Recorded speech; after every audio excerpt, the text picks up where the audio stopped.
YouTube, this is Charlie426, and today we have the review of the newly released HG Gundam AGE-2 Magnum. Sorry for the delay once again. This kit came out on Saturday, but due to me moving to a new house and cleaning up, I didn't really have much time to go out and get this. Finally got the kit, just finished building it, and just finished taking all the 23 pictures I needed for my intro. And here we have the review. Now, this review is going to be more of a simple review, which I mean by that, since I reviewed the Gundam AGE-2 Normal and Double Bullet, I'm not going to show the articulation because the principles of building this kit is exactly the same as the Gundam AGE-2 Normal.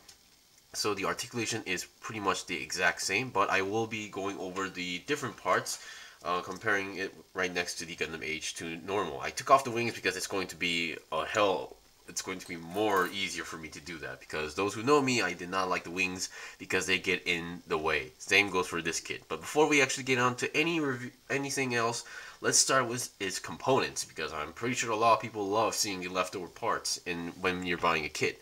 Now, as usual, sorry about the focus, what you get, of course, is the Gundam AGE-2 Magnum itself with the shield and its hyper dots rifle. Let's put that away, and here are the leftover pieces first. Once again, as usual for any kit, there are some leftover polycaps, not a lot, so that's that. Now, this is still mostly heavily based on Gundam AGE-2 Normal, so there's only actually a few different parts. Now, the head part, you get a leftover of the V-fin part, or the front side of the head, since it uses a different shape and color. So the rest of the head part is actually the exact same as the Gundam AGE-2 Normal. The front skirt is also a different design and color, so you get this leftover piece. And this is also a part. This is for the transformation. Technically, you don't need this, but if you want to make it show accurate or anything, you need to use this. If not, oh well. And here is some interesting leftover pieces. Well, this isn't actually a leftover, but this is more of the action-based hole connecting hole blocker. This is the cover piece of the crotch area, and you get a shield leftover. Now, the only thing you're lacking is the shield connector to the arm. That's the only thing you're lacking, because they give you the two of the exact same plates, or the two of the same plates, even the clear part, and to make another shield. So that's another interesting concept going on here. So if you have that extra plug shield connector piece, you can actually use this. And then this part, which also goes onto the new, not new, but on the hyper dots rifle. Once again, this is a leftover due to giving the same two plates. And the stuff that you're supposed to be using, for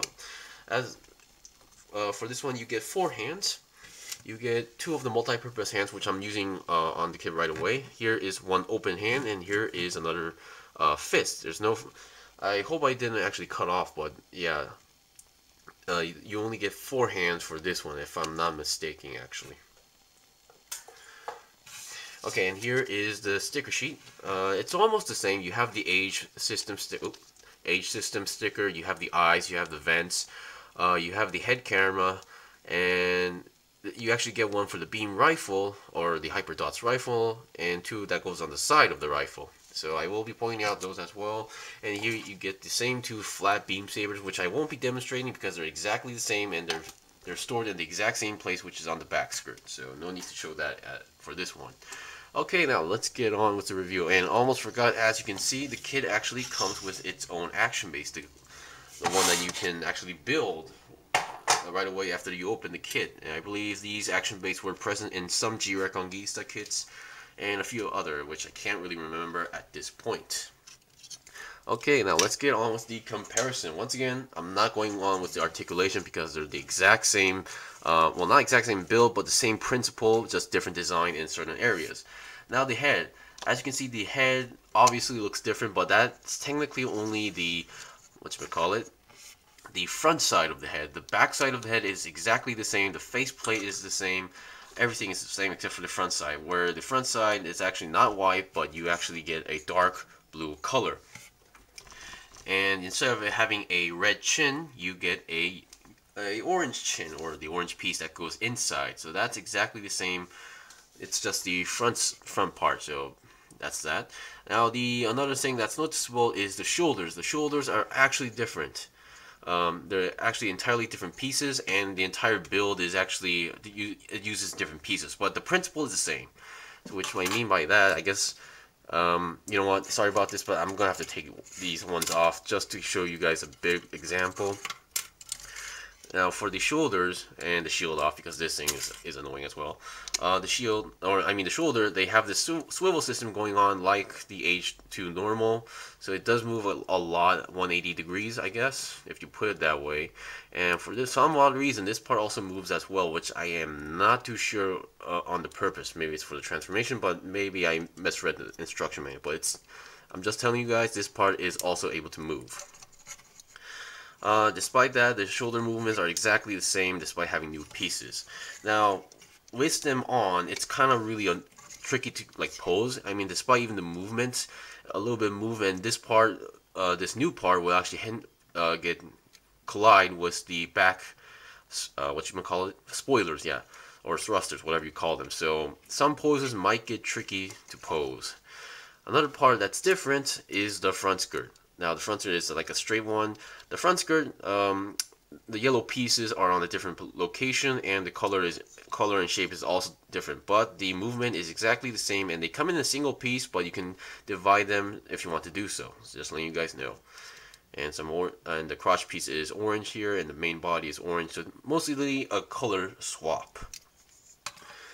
Another thing is that the legs, now they may look similar. They might actually, you know, they might actually look the same, but the shape is the same, but how should I say, the detail might be different, because on the AGE-2 Normal you have these lines here.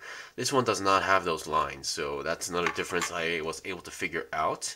And then the feet is also different. The feet, the AGE-2 has flat feet. This one has a more toe-ish feet, if I hope that's the correct term. So that's that. And actually, I should take off the beam rifle as well. So that's that.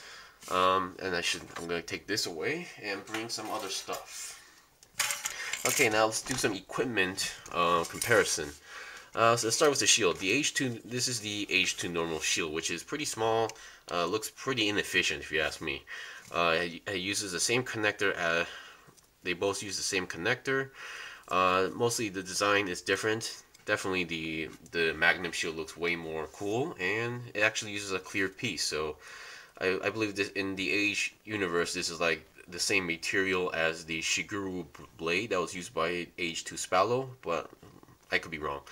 So yeah, different shield.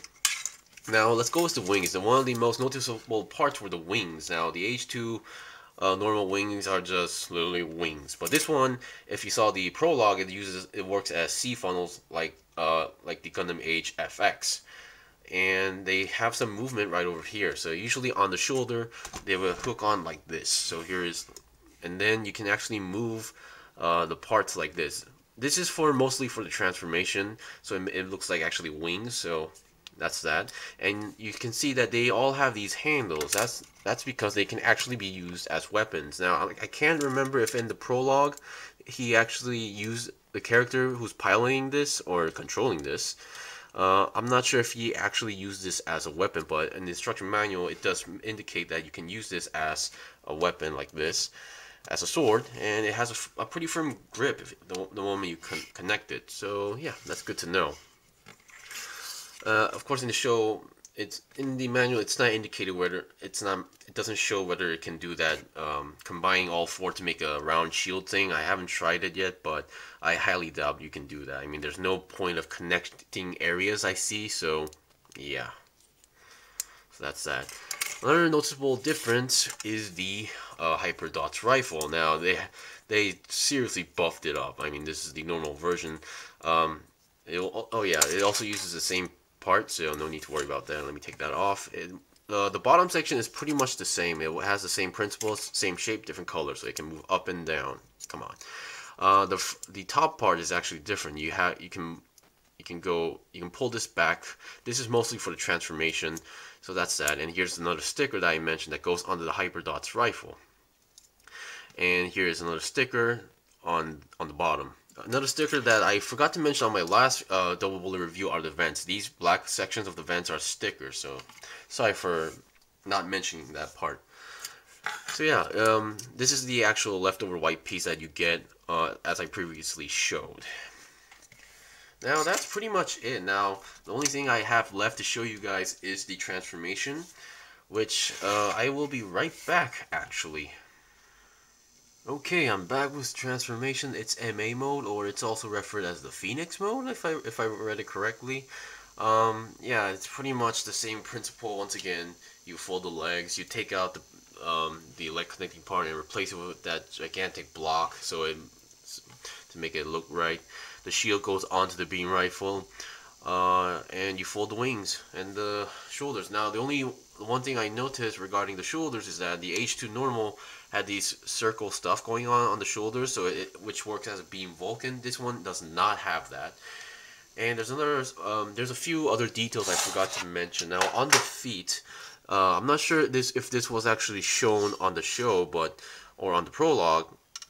You can actually, well, which one was it? Yeah, you can open this hatch and reveal some sort of hook thing. So on the feet, so if this is the feet, it somehow has this latch thing going on. I'm not sure what this is for. Or maybe it could be shown in a later episode, who knows.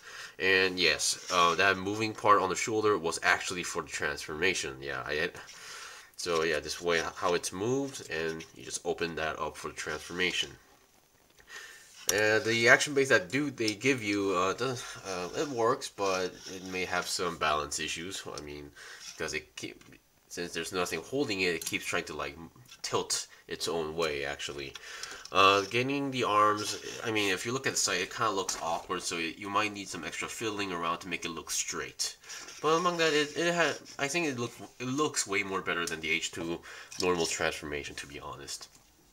And that's pretty much it for the review. Now, once again, if you're a big fan of if you're a big fan of the Gundam AGE-2 itself or its variants, I'm pretty sure you're going to enjoy this one because it somehow has more. It definitely looks a little bit more cooler, and there's some interesting changes. The weapons are interesting. The color scheme is also interesting. So yeah. So that's pretty much it for the review. If you guys got any questions or requests, leave a comment below. I still have more kits to buy and build and make reviews out. So please stay tuned. Until then, see you guys next time.